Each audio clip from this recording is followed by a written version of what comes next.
আপনারা যারা মেয়েদের সাথে রিলেশন করার জন্য বাগান থেকে হোক, গাছ থেকে হোক, কোনো দোকান থেকে হোক, যে ফুলগুলো কিনছেন, এই ফুলগুলো কিনে তাদেরকে দিচ্ছেন, এই যে গাছের একটা অভিশাপ আছে, যে অভিশাপটা লাগবে আপনার আপনার জন্যই লাগবে।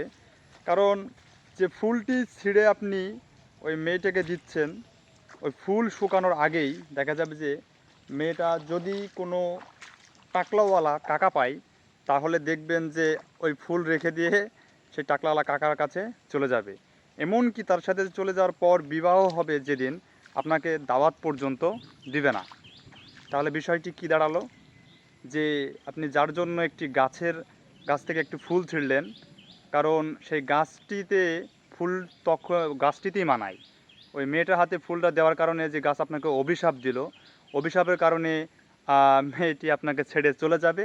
এমনকি দেখা যাবে যে আপনি তখন নেশাগ্রস্ত হয়ে যাবেন, এমনকি রাস্তায় রাস্তায় পাগলের মতো ঘুরবেন।